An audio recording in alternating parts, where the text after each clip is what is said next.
self-esteem, your self-motivation, will drive you to do all the other health aspects of life.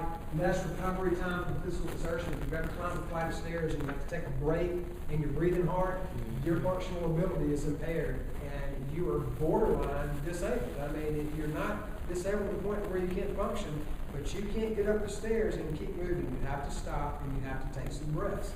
You are at an actual level of disability when you do that. So we want to get ourselves functionally able to do the things that we want to do. Increase the body's tolerance to daily activities and our energy levels. That's what I'm talking about. The things that you need to do on a regular basis, being able to functionally do those. That's what we want to do. You'll notice with your exercise program that everything else becomes a little bit easier with the way that you're trying to handle your body throughout life. So, very important reasons that you can exercise. Remember ventilation, like I talked about, breathing. If you're not breathing well, if you've got poor ventilation, if you shallow breathe, all these different things, that can impair your energy levels. You ever seen anyone in respiratory distress? One of the first things they'll get is sleepy, and they put their head down, and their energy levels are just sucking. So that's what we want to do. All right, let's talk about nutrition. This is the crux for everybody during the holidays. Exercise, eat 7 to 6. We know when we get off our rears, we get out, we get active, and that's going to be the easy part. The nutrition is a little more complex, but there's some ways that we can actually approach this that we can take care of it. Everybody knows, and if I just supplied a list and said, okay, during the holidays, try to avoid this, avoid that, avoid this, avoid that, try to eat more of this, you're going to say, that's not going to be fun for the holidays. I'm not going to enjoy that. I'm not going to tell you not to eat turkey and dressing. I'm not going to tell you not to eat cornbread and all these different things and drink eggnog. I'm not going to say that. I'm going to say, let's approach all these foods that we like in a different way, in a different pattern of how we eat them, and if we're proactive with it, we can still enjoy them, but not kill ourselves in the process. So let's talk about that with nutrition. Nutritional guidelines. We know our bottom line is caloric exchange. Holiday weight gain, it is a fact. And we're talking about diet, we're talking about muscle weight. If you gain fat weight, you are eating more than you're expending. You're taking in more calories than you burn. That's how the body works. It stores more energy, it stores it in the form of fat. If you burn more than you eat, you will lose body weight. And nobody's been able to disprove that, and never will. That's how the body works. It's a fact. It's right down the middle. So we know that caloric exchange is where we need to be. And I'm not going to tell you that you got to count every calorie. I'm not going to tell you to starve yourself. We'll talk about that. But we have to manage our calories. We have to look at our susceptible times to overeating. I'll use smokers as an example on this. With smoking, we'll say, all right, what are your susceptible times to smoke? Is it after the meal? Is it when you first get out of the meal? Is it after a stressful situation? Is it in your car on the way home from work? Whatever. And we create diversions to that. We say, all right, let's have a pre-written plan for things that are diversions to that, a to-do list, and any time it comes up for that time to smoke, that we've got something we can turn our attention to that we need to get done that's actually pleasing to us. That's what we want to do with food, is we'll look at the susceptible times to overeating. We will make sure that we're prepared to come back. That's what we talk about in susceptible, preparing ourselves for that.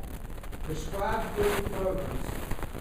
Here's the thing, the problems with those, and you'll see lists that are out there that say, here's a list of foods that you can eat to actually get you better health. They're all in the magazines everywhere. The problem that you've got is you may not like the taste of half the foods that are on that list. It may be something that's just bland to you, or maybe even disgusting to you or even. So half the list is not works. Then you've got convenience, and convenience means that you're eating from the list and having to prep all your meals. How convenient is that? We live in a lifestyle where we need to pick up drive-through. We need to eat out with family and friends at restaurants because restaurants are a form of activity. And even with the economy nowadays, it's a cheap form of activity. So restaurants are doing well with that. So we've got that aspect that actually has to be a part of that. We have to have the convenience of food. And then we've got new foods and restaurants that get introduced to us on a regular basis. If you're on a diet or you're on any kind of weight loss program, and let's say a brand new restaurant opens up in town, and that's a franchise restaurant, and your coworkers say, let's go there. And you say, I can't do it, it's not on the list.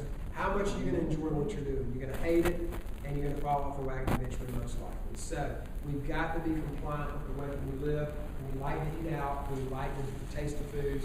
And if we can figure out a way to do that without wrecking ourselves, then we get to what we need to do. So that's what we're going to look at. Personalized food programs.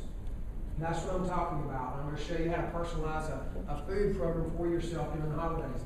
Allows poor choices in moderation. We talked about the cravings. And the cravings are usually there, the sweets. Most people are either a sweet person or a salty person, like the chips or like the chocolate or whatever. Some people are a little bit of both, and that's fine. But we have to allow for those in moderation. We have to be able to plug those in, because when we cut them out completely, our cravings usually take over. We hate what we're doing, and that's not conducive to long-term programming. And when we talk about this, and I hope everybody knows, when we say holiday health, I'm not talking about doing this just for the holidays. You see all these temporary programs that are out there on television, magazines, books, whatever else.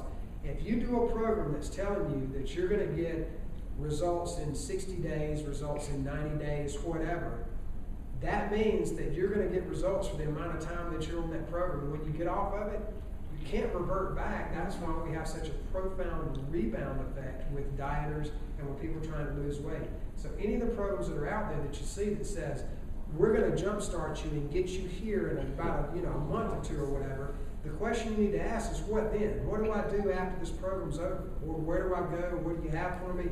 They'll tell you there's a maintenance plan, but most people revert back to their old habits because they can't stick to a stringent program for that long. We have to have personalized choices, or personalized programming. We need to adjust to the market. Again, new restaurants, new food choices. We need to grow over time, and we have high success rates with this as opposed to the prescribed food lists that are out there that have a very high fail rate. And we see that in our obesity rates. Most people go to prescribed food lists, say that 10 times, and they have a high fail rate. Meal plans have a high fail rate, and it's because they're not conducive to the way we want to eat. So hopefully I got your attention. I'm going to show you how to take care of this. And these are habits when we say for the holidays that you can use all year round. They work real well.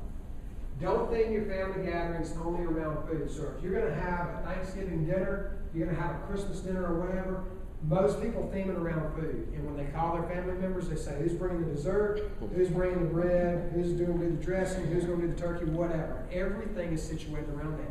Theme it around something else, whatever it can be, and tell people, you still bring food, that's fine, but don't make the focus the food. Have it something that's just going to be fun to do, something different. I'll give you some examples.